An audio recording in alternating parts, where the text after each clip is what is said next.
G'day cocktail lovers, it's time once more to bring out the book and add another of my favourite cocktails. This week I'm adding the chocolate Sazerac.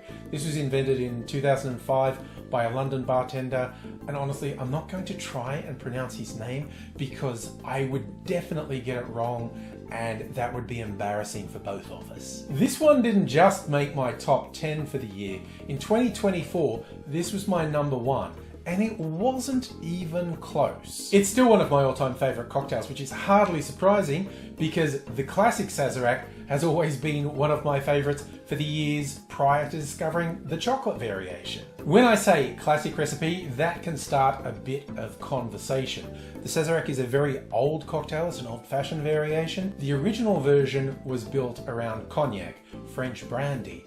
But what happened around about the 1860s, a blight hit the vineyards in France, which almost destroyed their wine production, which definitely made cognac hard to get for like a decade or more. So in the US, they started to switch to rye whiskey as the preferred substitute. Rye stayed the default base of the cocktail even when it became more easy to get cognac again. But people have opinions. Some people say, no, now we can get the brandy. It has to be brandy based for the original cocktail. Some people prefer a whiskey base. Some people prefer to split the base. And in Australia, that is actually one of the more common ways to get it served. It's certainly how I prefer it. Which brings us to the spirit I'm going to use today. This is from local whiskey distiller Starward. They call this Co-Ferment. This does not fit neatly into any traditional spirit family because the base of it is essentially a split between the base you'd build brandy from and the base you'd build whiskey from. It's made by blending freshly crushed Cabernet Sauvignon grape juice, which is essentially the starting point of brandy,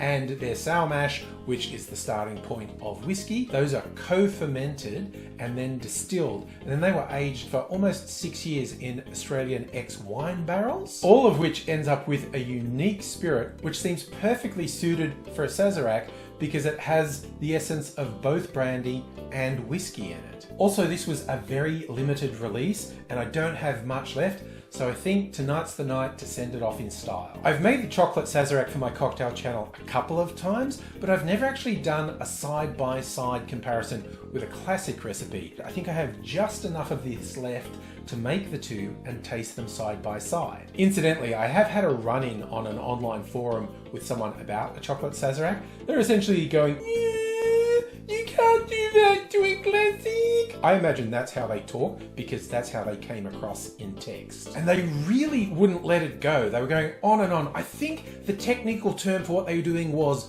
being a complete dick. Look, come a little closer because I want to share some important words and I want to be calm about it. Don't try to be a gatekeeper.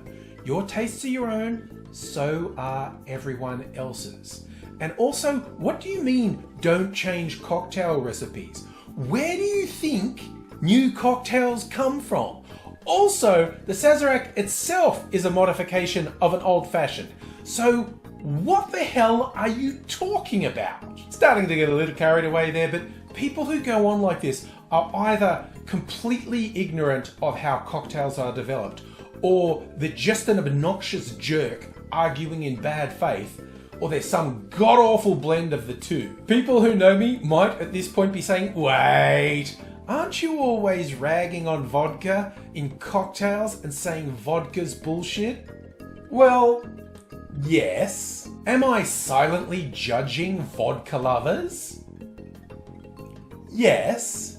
Isn't that hypocritical? Yeah, no, maybe.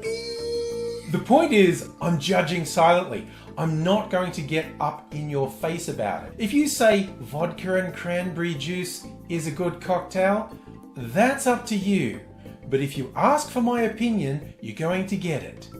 So don't ask questions you don't want to hear the answer to. Back to making the cocktail. The key elements that differentiate a Sazerac from an old-fashioned are absinthe and Peychaud's bitters. In terms of adding the absinthe, there are different ways you can go. Different people have different methods. If you have an atomizer, you might spritz the inside of the glass. That's very popular. You could just add a dash to your overall mix. Some people rinse the inside of the glass and tip the excess absinthe out.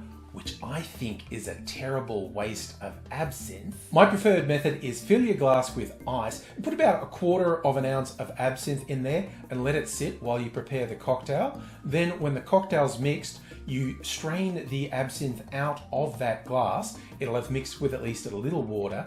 Chuck the ice and then pour into the chilled glass. This has the double benefit of giving you an absinthe shot chaser to have after your Sazerac, and also you've chilled the glass, which is quite important because traditionally you do not serve the Sazerac on ice. Speaking of glasses, I'm serving these in a very non-traditional glass. Usually I'd serve a Sazerac in a small rocks glass because without the ice it sits quite low in a glass anyway. It looks a bit mean sometimes, but I'm going with these glasses. Honestly, I should break these out more often.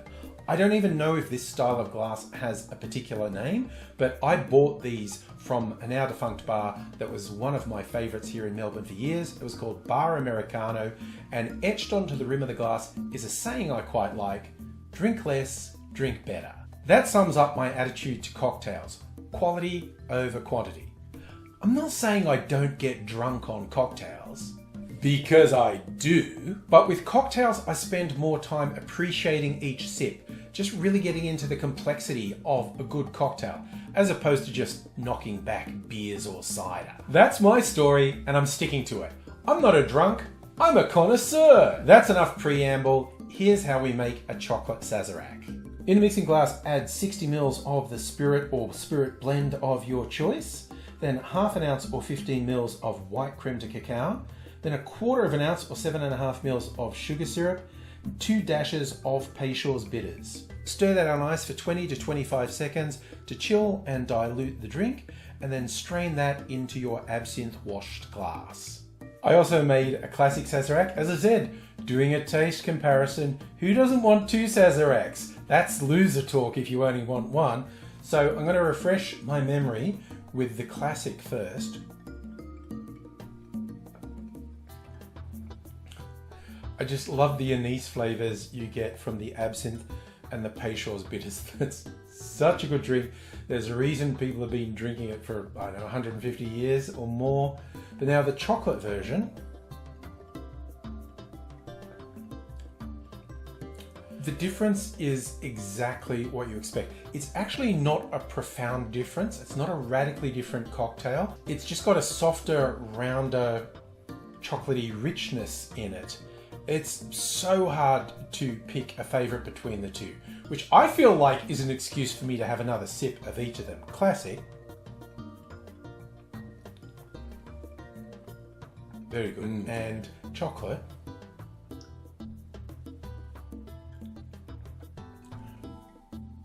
I honestly, I can't separate them. They're both fantastic. They are different. You taste the difference in the chocolate one.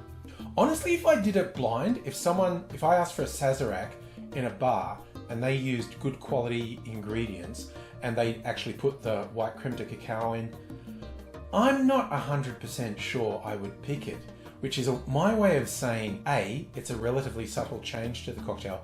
B, I don't think I have a really sophisticated palate. I've just got to be totally honest. I also think my sense of smell's not great. So I'm just outing myself there. But the Sazerac, either the classic or the chocolate, they're both fantastic. I love the old-fashioned style cocktails. I love all the boozy stirred cocktails. Let's face it, I just like cocktails. And I get to round out because look at me, back on my double fisting bullshit. But I do thoroughly recommend you try it at least once. If you like a Sazerac, even if the chocolate version sounds like some sort of blasphemy, give it a go. Just broaden your horizons. You don't have to like it. See, what I was talking about before about this guy being a pain, I don't mind if you try it and you go, no, I actually don't like it. I think it makes it worse. That's fine. That's your taste. But arguing with it as if it's some holy scripture that can't be altered is quite frankly stupid, and anyone who does that should be taking a good hard look at themselves in a mirror, because what the hell is up with them? These are just great drinks. I'm going to enjoy them. Hope you enjoy yourself wherever you are, and until I see you again, I'll say cheers.